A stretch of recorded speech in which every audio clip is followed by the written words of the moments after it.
Make sure we're working. Okay. We're trying one more time. They decide to change the design at this very moment, which I'm not interested in. Okay, there we go. We're all set. So as I was saying, when I took over JourneyWoman about a year ago, we're coming up to almost a year. This was one of the topics that I really wanted to focus on was understanding better how we could engage with animals and with wildlife. And I grew up in Florida and have always been around animals, sea turtles, manatees, sharks, you name it. You know, there's lots of diversity of ocean life down there. And then a few years ago, I had the opportunity to go to Kenya and visit the Sheldrick Wildlife Trust and the Giraffe Center. And so I've been on kind of a learning curve, and I thought this would be a great topic for other women to learn as well, so that when we are traveling, we can make good decisions about the kinds of things that we do. And I think, you know, often we're told that something is okay to do because it is legal or because other people do it. And I think we have to ask, how do we know? How do we know that it's safe for the animals? How do we know that it's safe for the community? How do we know that it's ethical? And how do we know that the animals are being treated well and we're not adding to the problem and contributing to it? So today we're going to talk about what kinds of questions can you ask when you're traveling. Also, how do we know how to evaluate something and really have our own set of criteria when we're being told things. And I want to thank both Carol and Nora for being so generous with their time today and joining us to talk about this. They were both referred to me by other people, and I can't thank you enough for taking the time to join us today. I'm going to introduce you both quickly, and then we're going to get right into it. So Carol is, Dr. Carol Kline is an associate professor of hospitality and tourism management at Appalachian State University. She's traveled extensively all over the world to Ghana, Peru, Cuba, Grenada, Galapagos, and all over Europe. She focuses in her research on tourism planning and also development. And she's written several books as well in the last few years. She's also the co-founder or the founder of Fanimal, which is a nonprofit organization that she launched in 2018 to work with animal-focused people. And Nora is the CEO and co-founder of Animal Experience International, which is a women-owned B Corp, and we're going to talk about why a B Corp is important in a minute. That sends volunteer tourists all over the world to assist with wildlife rehabilitation. So I'm thrilled to have both of you here with me today. And as I said, I think this is a really important issue, and even more so when we look at the effects of COVID and climate change and all the things that have changed in our world, and how we as women travelers can take a more active role in helping protect our world. So that's what we're going to talk about today. Are you ready? Absolutely. All right. So if I could ask each of you, just tell me a little bit about what you've been doing and how you got into this. Just give us a bit of your background. And Carol, if we could start with you, that would be great. Yeah, absolutely. I've been a tourism professor for over 25 years. As you mentioned, I focus on rural development, rural planning, using tourism as an economic tool to increase the wealth in poorer areas, but doing so without screwing up the environment or the social fabric of a place. And quite honestly, I saw my 50th birthday coming at me, and I realized that I had done only tangential work with animals, and I have loved animals all my life. And so the first thing I did was I decided to switch all of my research agenda to animals. And animals fit quite nicely within the tourism realm, which we'll be talking a lot about, all of the ways that we experience animals while we're traveling. So I switched my research agenda. I created a class. I'm very fortunate to have the flexibility to do that. And I created a class called Animals, Tourism, and Sustainability. And then that wasn't quite enough. And so I founded Fanimal, as you said. And Fanimal is meant to be a voice for, with all the other voices that advocate for animal welfare. But we, in particular, focus on animal-focused careers. Because I don't know, Carolyn, if you or Nora, when you all were younger, I wanted to be a vet. And I've met lots of students throughout the years that love animals, but they didn't know how to express that through a career. And so we're focusing on helping people, early career and even mid-career people, find that that profession where they can directly or indirectly help animals. Oh, that's amazing. And Nora, tell us a bit about your background and what you've been up to. Yeah, so I founded Animal Experience International with my friend Heather, Dr. Heather. Actually, she's the veterinarian.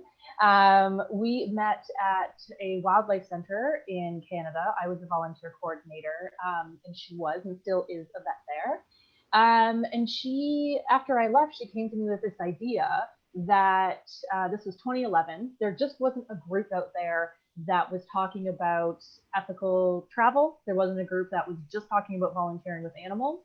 And there wasn't a group that was in Canada that was really talking about volunteering. So we decided to make up AEI and make it up as we went along, which turned out to be fantastic because we were able to not be beholden in any ways from like a parent company or anything. We were able to really work with the ethics that we really believed in, and then grow from there. So that was in 2011. 2012, we had our first volunteer go away and come back safely, which is important.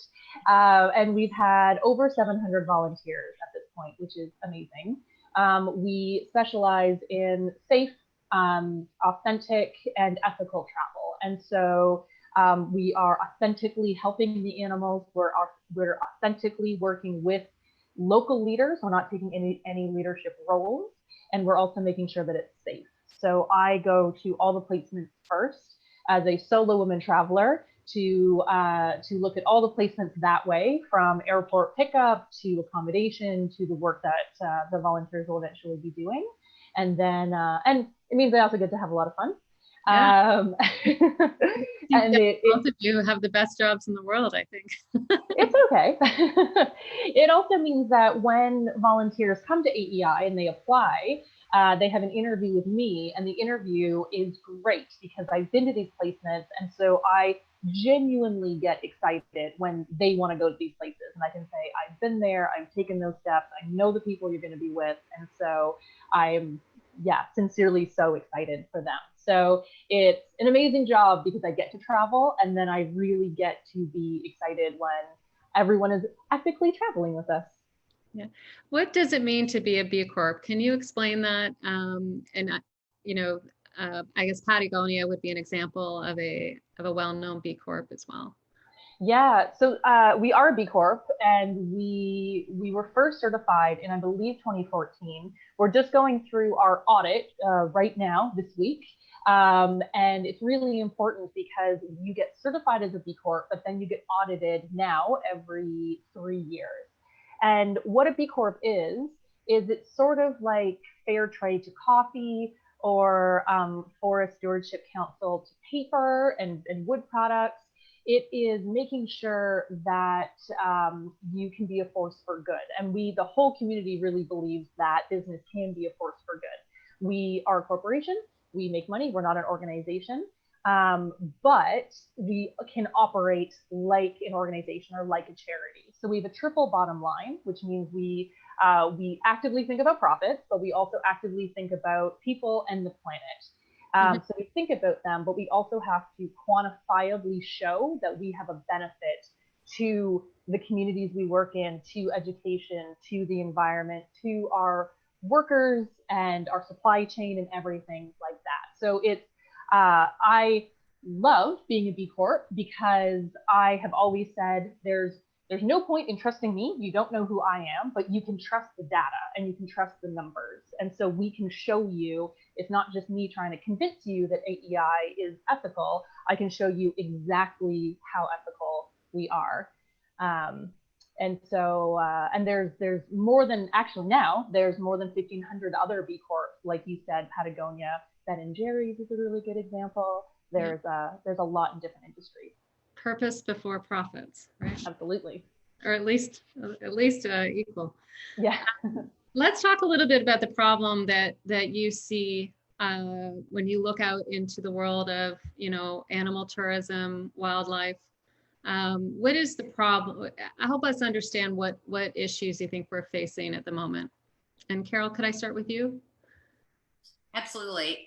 Let's start by just naming all the ways that animals are involved in tourism. We ride them. They carry our gear. We eat them. We go to festivals that are food festivals that are centered around different types of eating experiences. And sometimes you travel somewhere and a particular animal might be an iconic dish. I know when I went to Peru, in Ecuador, guinea pig was a particular animal that was considered a delicacy. We have captive animals within entertainment. We use animals in environmental education. I think we've all heard about the negative effects of animal selfies. So even just the photography angle, safaris, hunting, fishing. Nora, I know I'm leaving so many. Tourism can be a force for good in that it brings money into an area that can help wildlife conservation. Nora, what have I forgotten? Oh, I think you hit about on most of them. I think just, thinking about animal exploitation and animal trafficking being sort of the big umbrella of all of them. Humans being fairly entitled over the natural world and exploiting animals rather than working with animals in a relationship of respect or consent. And I think when we talk about authentic travel, which so many of us, want to be part of, we can't have authentic travel when there's no consent. And so when animals have been taken from the wild so we can have a selfie with them, when animals are taken from the wild and put into tanks, that animal didn't consent to that, and that's not an authentic relationship. I think everyone would love to have a picture with a dolphin, and we would all love to have a picture of a dolphin because it's in the wild and it's majestic and beautiful. But the problem when dolphins are taken from the wild, it's no longer authentic and it's no longer obviously ethical. And these animals go from the great vast of the almost infinite seas to a small area for what gain and why? And I think so many times when we have questions about ethics to do with animals and people as well, and the exploitation of people and animals, we have to say, why are we doing this? If we're looking at authentic travel and we're looking at really experiencing an amazing experience in the world, why did we have to take an animal or a person and drag it into what we want to have a picture with? Yeah. So Nora, you've hit upon the authenticity piece, because Carolyn's original question was what's wrong with it? What are the issues? And the authenticity piece, absolutely. You hit upon agency. That animal does not have any agency or any say whatsoever, whether he or she is, where you're taking them. And you also hit upon the welfare piece, because once an animal is outside of its natural environment or outside of its normal social environment, social circles, its family, then it's going to suffer. And so you hit upon three very large swaths of problems, of ethical issues. And there's more that I'm sure we'll get to as well. Yeah. And obviously this is a huge business. I mean, animal tourism is an enormous business around the world. Who is helping regulate this, and who is helping make sure that that the experiences that we, that we do are safe and ethical. Do you want to speak to that, Carol, or? Go ahead. So one of the reasons that I love being a B Corp so much is because there isn't really an international global agreement of what ethics looks like for animals. And so we are getting there in different industries, and we're getting there in many different countries, and agreements between countries and different continents. But another problem, I'll say, is that not every country and group is agreeing upon ethics. Not every country and group agrees on some of the science behind things like enrichment or captive animals or conservation and things like that. And there's many different stakeholders. And so a real big problem is if we can't agree because there are so many stakeholders, then what did these certifications mean, or what did these groups mean? So there's quite a few really amazing groups out there. I know that Carol knows lots and lots of them. We specifically work with a few of them, like you, Carolyn, said before, the David Sheldrick Foundation in Kenya, and Born Free are sort of like the highest echelon of looking at animals in captivity, why they're in captivity, sanctuaries, things like that. The Pan-African Sanctuary Alliance is also a great group that we work a lot with. But in terms of the entire world, you have to know about a group that is doing really great, and you have to agree with all of the pillars. But Carol, why don't you jump in?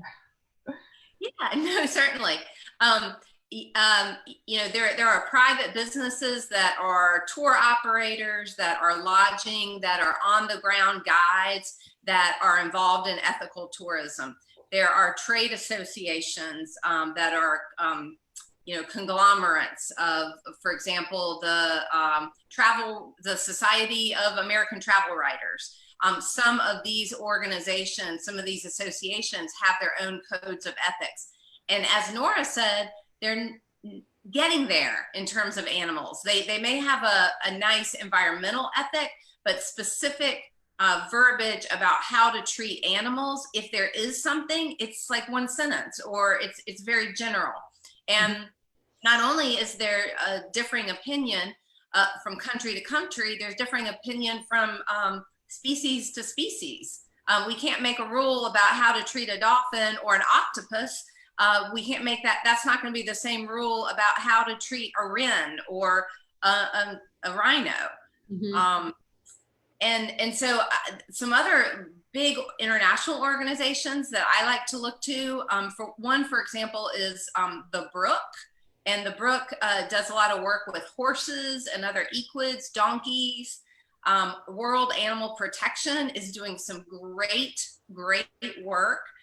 They are the folks that Airbnb is working with to create their ethical animal experiences. Of course, there are nonprofits that many of us have heard of, like World Wildlife Fund, Wildlife Conservation Society, WCS. And then there's some amazing government organizations. I have a friend who works at U.S. Fish and Wildlife Service, and I'm always amazed at some of the great work that they're doing here in the U.S., but also abroad. Yeah. And what about the United Nations and groups like that? Are they involved in this? They are. They are involved in it. Personally, I think they can go farther. They are involved in tourism very heavily. They have principles set out. They have educational tools about how to develop tourism sustainably, whether it's ecotourism or geotourism or cultural and heritage tourism. But it's really surprising how recent the focus is at that high government level, but also in academics, how recent, the focus is on animal ethics. I'll mention there's a professor in Canada at Brock University. His name is David Fanimal, and David wrote literally the book on animal tourism, animal ethics in tourism. And that was published in 2012, so just 8 years ago. There's been a real surge since that time. And of course, there were some things before that too, but the volumes that have come since 2012 is very impressive. It's just sad that we had to wait until this last decade to be thinking about this critically. Yeah, yeah. One of the things that I think is confusing to people is the terminology. And I wanted to ask, when we see the word sanctuary or rehabilitate, like, what are some of the things that, could be not quite what they seem? If we think that we're volunteering at a sanctuary, for example, or other places, how do we define those things? Yeah, that's a really great question, because when you hear the term sanctuary, you look at the dictionary definition, you say, oh, it must be helping animals. But the problem is, because there isn't a certification for sanctuaries around the world, or if there are certifications, you don't have to have it to use the term sanctuary. It can be anything from a sanctuary that is helping animals that can't be released into the wild, or it can be for tourism and exploitation. There are even places in Ontario, it's legal to own a tiger. And so if you have a tiger in Ontario, you can say that you have a sanctuary, even if it is a roadside zoo, which is understandably not what we're looking for. So what you can do, if you see something that says it's a sanctuary, you can be your own journalist. You can do your own research. If they don't have any certifications, sometimes there is a cost to entry. And there are these barriers. If you don't know certifications exist, if you don't have the money to get audited, to get that stamp, doesn't necessarily mean it's not a great sanctuary, but you can look at the animal welfare practices. A true sanctuary will be really transparent with its welfare. If you ask them, where did their animals come from? Why are they not being released? What does enrichment look like? Then they will want to talk about it. People who love animals love talking about how well their animals are treated. And so sanctuaries will love to tell you, these animals are here because they can't be released back in the wild. They can't because there isn't enough room for them. They can't because they don't have enough limbs. They have other problems. They can't hunt, or it wouldn't be fair for them. And the true sanctuary will tell you that. And the sanctuary will also tell you about the enrichment that they're doing. And enrichment is a super important thing for animals to have. Like I said earlier, if you take a dolphin from the vast expanse of the ocean and you put it into a tank, it's not going to be happy. And this is the same with all wild animals. Wild animals go from what seems like forever. The wild spaces can go on forever. And if you put them into an enclosure, it can be devastating for them physically, but then also mentally.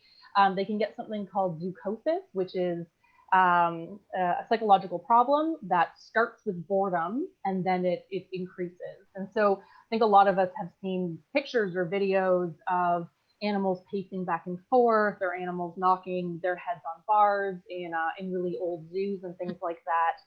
These are the problems. A true sanctuary, especially now, will know this and will know what an animal in distress looks like and how to get it out of distress if it got to there. There are some sanctuaries that rescue or confiscate animals from not great sanctuaries or places that they are in distress, and then they put them into better enclosures. And so enrichment, sorry, I know I'm taking all your time, Carol, but I'll talk about enrichment for just a little bit. Enrichment is really, really important because it not only helps the animal be a wild animal, but it also helps them not be bored. And so a really great example in a wildlife center that we send volunteers to with AEI down in Guatemala, what we do is we take these really big banana leaves and we put bananas or mangoes in them. And then we wrap it up and we do like origami and tie it up. And then the orphaned howler monkeys that are being rehabilitated, they get all these monkey presents in their enclosure. And throughout the day, they spend their time, using their fingers. They go searching for things. They are rewarded when they're problem solving, and they're spending their time thinking how to monkey, how to forage, and they're not just sitting in a cage being bored. So you can, if you're looking at a sanctuary and you want to visit it, you want to know if it is an ethical sanctuary, just ask what their enrichment is. What are your enrichment policies? What are you doing? How often are you sound like professionals? So what is your enrichment? Yeah. And they'll go, ooh, or they'll go, it's amazing. Let me tell you how great it is for animals here. So let's carry on with that. So you mentioned some good places. What are the good and the bad? So give us some examples of good and bad, just so we have a sense of where the years are. That's you, Nora. Yeah, I think so. Really great places. So I don't want to like shame any places, but really great places will always have enrichment policies written into what they're doing. They'll also have education built into what they're doing. Because again, people that love animals don't want to see animals suffering, and they don't want to see animals being exploited. And so amazing centers will have, really great, sometimes really great Facebook pictures that they just tell anyone who will look at their Facebook pictures, these are the animals that are being rehabilitated. This is why it's happening. Some centers don't have money or time for that, but that's a really great thing to see. And most centers that are really wonderful will have local education. So we have an amazing center that we send people down to Costa Rica to visit, and it's with sea turtles. It's in water work that you are acting as a citizen scientist with local scientists down there. And it's fantastic because the whole time you're there, every single day, you get a presentation from a marine biologist. So you learn more about Costa Rica in general, sea turtles, conservation, but then also the local Costa Ricans in the area know more about sea turtles, and they know more about what is happening to those sea turtles specifically. I think also a really great centers are owned and started and run by local people, because local people understand the local problems and they understand the community around them to make really great solutions. Like we said before, we want to have like authentic and ethical travel. We want to have authentic volunteering. It's not just me and Dr. Heather going somewhere and saying, this is how you help sea turtles in Costa Rica, because we don't know that. And how you help sea turtles in Costa Rica is different from Greece to Sri Lanka to even Canada. And so we never take these leadership roles. We only bring in volunteers because for community building and for the sustainability of these projects, it has to be locals that are doing these leadership roles and the jobs that have to be done there. And what about other places around the world? Who else is doing, would you say, is, and not even like a place, but even maybe there's more of a general kind of do's and don'ts or that kind of thing? Yeah, like you said before, you visited the David Sheldrick Foundation in Nairobi. They are wonderful because, again, you know exactly where all the animals are from. You know why they're in rehabilitative care. If there are animals in sanctuary there, and they tell you why they're in sanctuary, and they do tons of education. Another really important thing is there's no touching of the animals there. The wild animals are not there for you. I mean, you can get a selfie from far away, but they're not there for you to touch and manipulate the the wild experience for them. It's all about consent, and so they can leave if they want to. You know, I would say everything that's on AEI is really good, and that's why we partnered with them. I've been there. I was able to see that they're really great. Something that we all the programs contact us first to ask for help and to start the partnership. It takes about 3 years for us to build a partnership, and then I go and travel to these placements. But something we always ask up front is, do you have animals in care forever? If it's sanctuary, what does that look like? And if it's an elephant center, we always ask, is that elephant ever ridden? And if the elephant ever does have people on his or her, generally her back, then we say no, not sanctuary. This is not what we're looking for.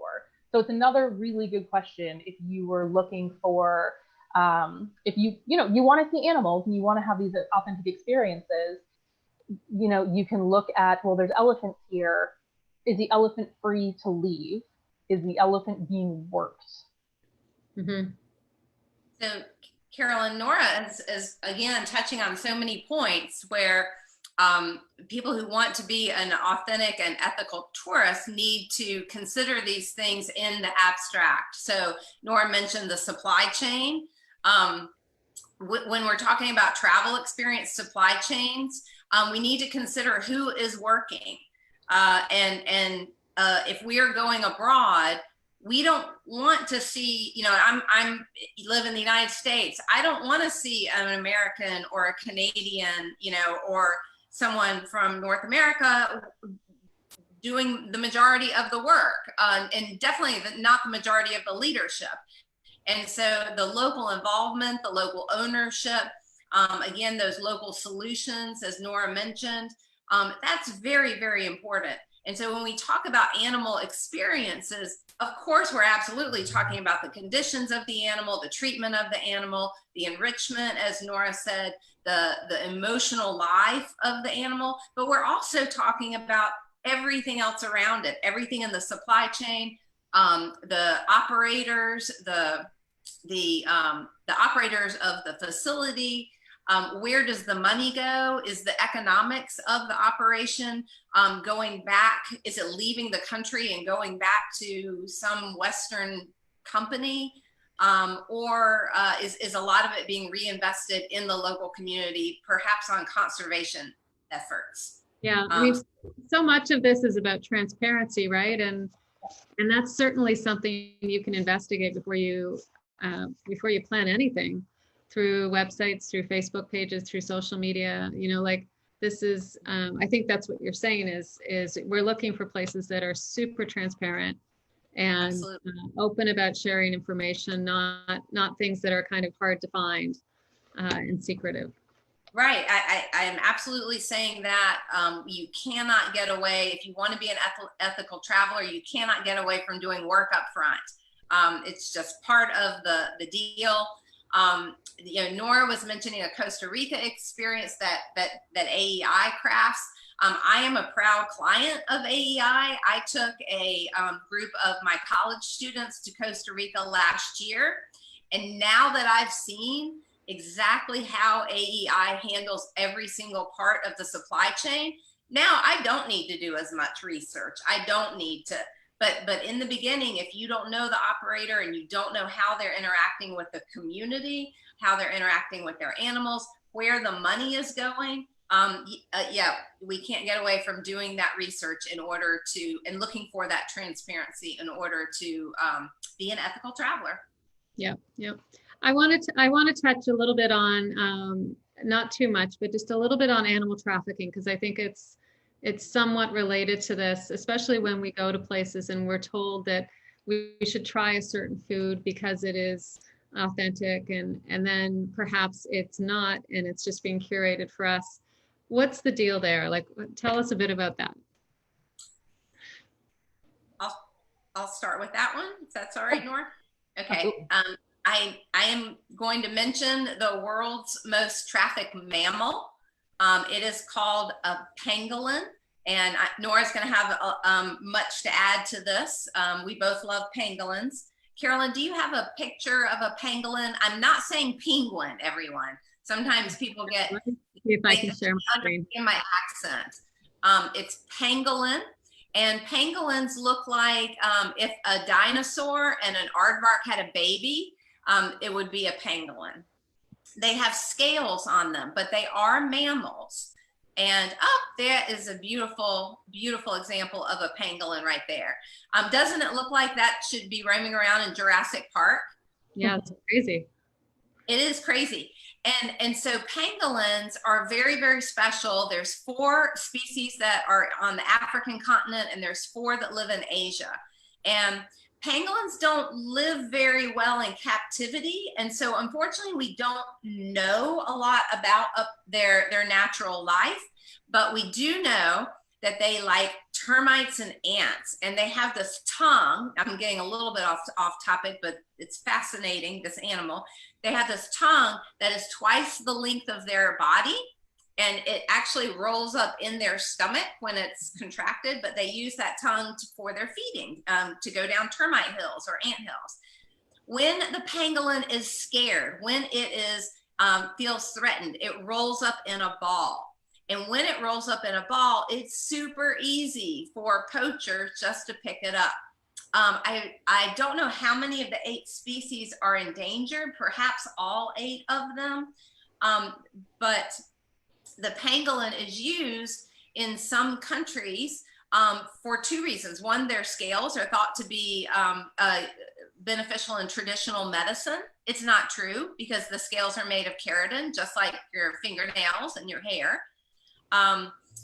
And they're also used, the meat itself is used as in celebratory dinners. So because the actual animal is endangered, I would be honoring you by serving you this amazing, exotic, rare dish of pangolin meat.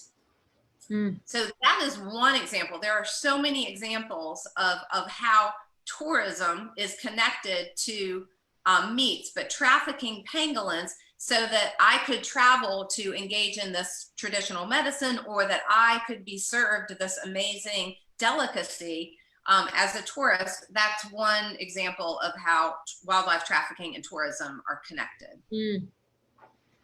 Yeah, interesting. Let's just talk about some, we talked a little bit about some do's and don'ts and some questions you can ask, but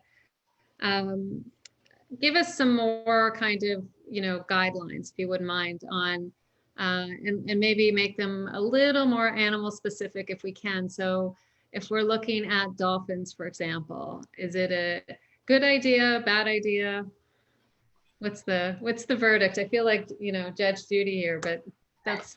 Well, I would say anytime an animal is chained or put into a tank or put into an enclosure for you, I don't know how we could ever say that's ethical. Animals are meant to be living in the wild. And like I said before, consent is super important. And so dolphins don't want to swim with you. If they did want to swim with you, then they would, but they generally stay away from you. And like I said before, like, authenticity is so important when traveling. So people go traveling and they're on a boat and they see dolphins jumping in the distance, and it's a magical, exceptional experience. And then suddenly people become entitled to this experience, and they say, well, I want it, so I am going to get this experience by trapping, horrifically trapping a dolphin, putting it in a tank and making it there just for me. And the same thing will go for elephants. Someone a long time ago saw an elephant and said, wow, isn't that thing amazing? I'm going to take a picture of it. And that was authentic. And now people say, well, I want a picture with a elephant. And so every single elephant that's used in tourism, that is used with people riding on it, has been broken. They're not a domesticated species at all. So every single one has been horrifically broken as a baby, and it's shocking and it's very disheartening. If people want to look into it, they can, and they will never look at elephants that way again. but specifically looking at elephants, do not ride them. There's no need for that, and it's not authentic. It's just being done to get money, to get your money. To go back for 1 second, we talked about trafficking, and there are so many hotels and resorts and everything else that will have wild animals. In Central America, they have like pink Jews, or they have other primates, or different monkeys, or different adorable mammals, or they'll have exotic birds in the lobbies, and so you can see, oh, I should go there. Fish, a lot of fish as well. And the reason that these animals are there is because it works. Because people have gone to certain countries and they have said, wow, do I ever want to see a scarlet macaw? And this is maybe the only time I'll see it. But when that scarlet macaw dies, another one will be stolen from the wild to go in that cage. And the people typically that are doing this don't hate animals. They just need to feed their addiction, their families, themselves. They're just like us. They want to make money. And if we are able to work in a sustainable fashion with these communities and say, you don't have to steal animals from the wild, we can all work together, and you can have ongoing, like we were saying before, supply chain. We can have people coming all the time to go on a nature walk and look at scarlet macaws. We don't have to do all this dangerous work. I think that's really important to think about. If you are going somewhere, where did the animal come from, and who is in danger because you wanted to see that animal? Something, sorry, I mean, I shouldn't be pointing at people aggressively like that. But if we're looking at it from that sense, this is a failure on all of us, not just because we care about animals, but we care about human rights.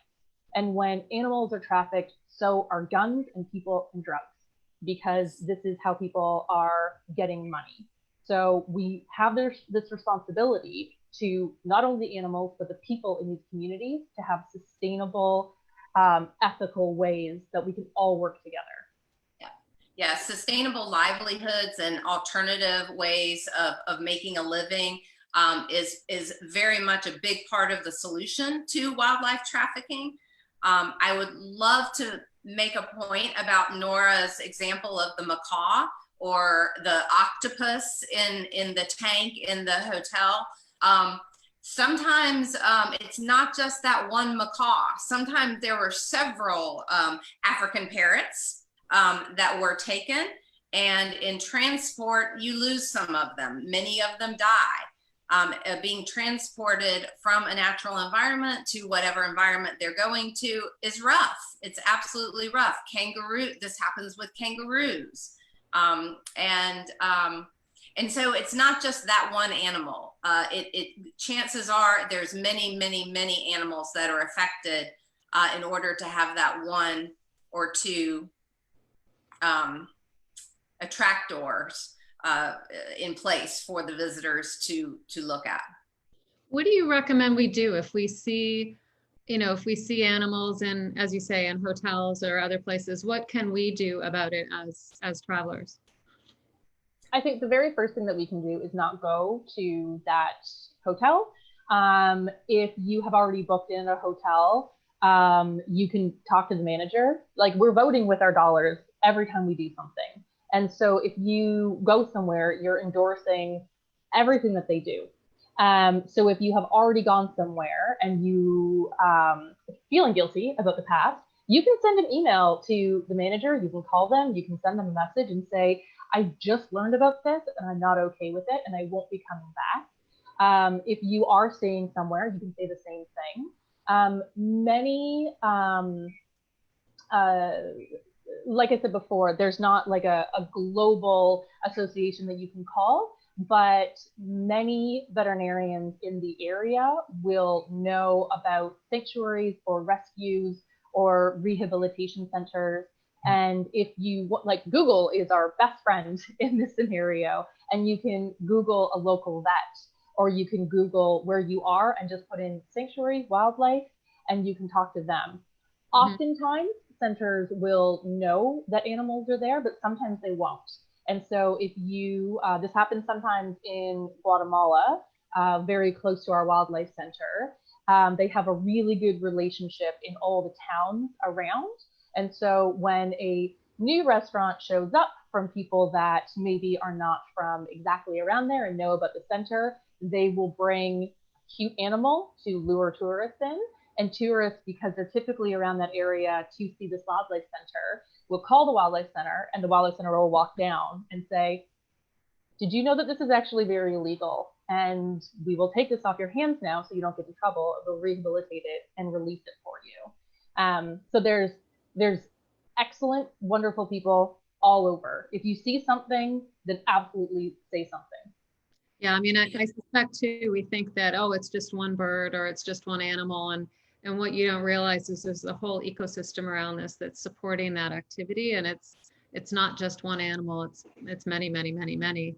And especially over the lifetime of these animals as well, I would think. So, and there are whole forests in Southeast Asia and in Central and South America that are dealing with empty forest syndrome, because there are so many what we think as cute and exotic animals being taken from the wild. The whole ecosystem is being thrown off, and there's not enough animals in that ecosystem just because of trafficking. You can also, once you're home or you have time, you can also talk about it on social media, educate people, tell people about the experience. At least if that animal is going to be there, use its suffering, use the situation to educate people about it. I just learned a term this morning called collective moral reflexivity. Isn't that a fancy academic term? And so that is when all of us on Instagram and on Facebook and on Twitter, we all get behind a feeling of an ethical cause, and we spread the word. And so that is something very powerful and very good. You've got animal selfies on the one hand, being a negative force in social media, but we've got collective moral reflexivity. And I have to credit the author. This is Mucho Macono. She's a wonderful tourism scholar who writes about trophy hunting and lots of animal tourism issues. There's so much to discuss here. Every time I talk to you two, I learn more. One of the great points, Nora, you brought up last time we spoke was when you're engaging or you want to engage with animals is asking yourself why. Yeah, that. Yeah, absolutely. I think, looking at all tourism, we should be wondering why we want to do something. And when we go on vacation, our morals don't go on vacation. So oftentimes people will say, well, I know it isn't great for the animal, but I really want this. And okay, but what if another million people also really just want to sit on an elephant? That means there's a million people that have sat on an elephant. And do you want to do this because it is right and ethical, and this is a wonderful way for you to go bird watching and show off a quetzal? Or are you doing this just to show off on Instagram? Are you doing this just to be the last person that gets to see an animal? I think we need to understand that we, as humans, feel entitled over the natural world. And instead of looking at it with, we're stewards of the natural world and we have responsibility to protect and conserve, sometimes we look at it as we are here just to get a picture and to have a bucket list experience and then to cross it off. I think if we are here to be authentic and if we're here to have a real experience, it feels better when it's a real experience. It's not just one of those, oh, there's an elephant in the background. It's more magical, isn't it? Absolutely. Yeah. There are a few questions that are coming in from Facebook, and I just want to make sure we get through them and remind the folks on Facebook to let us know if you have questions. But one of the questions is, do you have a sense of whether some of these sanctuaries and important places that are helping animals have been negatively impacted by COVID, and And if so, what can be done to help them? Yeah, well, absolutely. So all of our centers, we are in contact with about 20 centers, and all of them needed to shut their doors to tourists, which it was really difficult when that first happened, and we don't know when tourism will start up again. The best thing that we can do, best two things we can do, is one, donate to these centers. All of the centers that we work with, because they are operated and led by local people, are still operating. There's animals that are still being rescued, are still in care, are still getting exemplary care. But because tourism has slowed in the whole area, and because we can't send volunteers to them, they do need to have funds. The other thing we can do, like Carol mentioned before, is share this on social media. Look at centers that you really like, do a little bit of research and say, oh, I love sea turtles, and, throw a donation their way, and then tell your friends, hey, sea turtles around the world are still laying eggs. There are still poachers. There are still ways that we can help. Why don't you help them too? Yeah. And when we go back to traveling, what do you think the impact will be on these places? Obviously there will be some good that comes from tourism, but as we go through this experience, and it's a time to learn, which is what we're doing now, and prepare for travel. But do you think that we'll kind of go back to our old ways, or have we learned something new in this time? Oh, Carol, go ahead. I hope we've learned something. I hope we've learned something about our sort of creating dependency for animals on us to feed them. There are places around the world that are not only sanctuaries. There are temples, there are parks, there are lots of gathering places that tourists go to visit, and the animals have learned this, and they come and they're fed. So those places also have some suffering currently, and I hope that we are reflecting on that.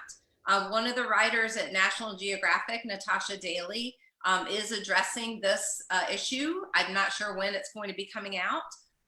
And also Bob Fisher, who is an animal ethicist, who is at Texas State University, is addressing this issue of animal dependency. So there are people writing about this and paying attention to this. I hope that we as individuals also will just be thoughtful, not only about what we're doing in the moment, but how it sets up a ripple effect. If everyone, like Nora said, if everyone did it, and everyone did it for 10 years, what is that going to mean? Because we now know that world pandemics can happen. And so we can't be so cavalier with our individual behaviors. But our individual behaviors are very powerful. And so we can use them for good, not evil. And I think I have been really heartened with so many sheltering in place orders, and so much people, us having to be insular. We have really looked around our community and have said, how can we help our community? How can we really be better neighbors? And while being better neighbors, also think about the natural world. I've seen so many posts and so many people talk about how, with their 1 hour of activity they were allowed to do in March and April, they were able to hear the birds, and they actually went outside and walked, and they were able to really see all the little creatures and bees and flowers around their areas. And so I hope that this translates to travel, that people realize we're in this community, and then when we pick up and we travel somewhere, we're in another community, and there's lots of local animals and bees and flowers, but then people that we can work with as well. And it's not just about, like I said before, like our morals and our ethics don't go on vacation when we go on vacation. So why not take them with us? Why not shop local and, and bring a bag and do our research before. We do our research when we buy coffee. Why wouldn't we do more research when we travel somewhere? I think we'll be more deliberate about what we're choosing to do. It'll be more about quality, not quantity. We'll savor these experiences because they are now more precious to us, we realize. And so we'll make really good decisions with these dollars that we're spending in local communities. Yeah, let's hope so. And I think the other thing that's become clear is our personal accountability. And we have to educate ourselves, and we have to teach ourselves, and we have to take the time to learn and be responsible for that, and not kind of walk into places and hope for the best. So, which I think is, for me, the intentionality of travel. I think we're going to see more of that.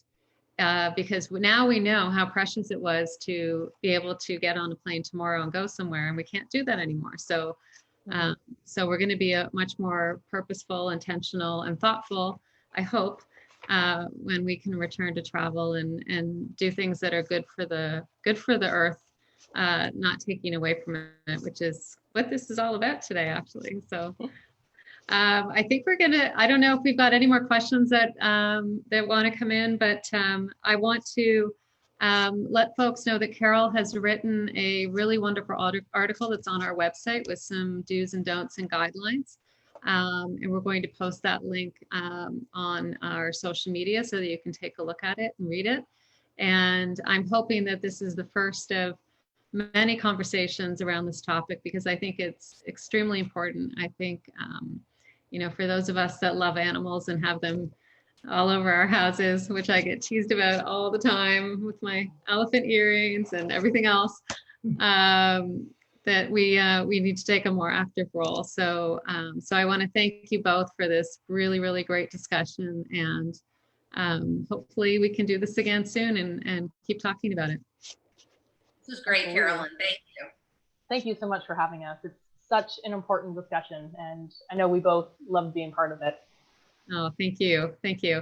And I just want to mention, for those that are in our JourneyWoman community, we have some other webinars coming up too. We're just planning out July and August, but we do have 2 book clubs in July, and we're just wrapping up some research on our risk and reward survey. And our last focus group session is tomorrow, so we'll be sharing those results soon, and more to come. So again, thank you everybody for joining us, and have a great evening. And please do give us some feedback if you have a minute, and let us know what you thought of this, and if you have suggestions for future webinars. Thank you. Bye. Thank you. Bye. Thank you.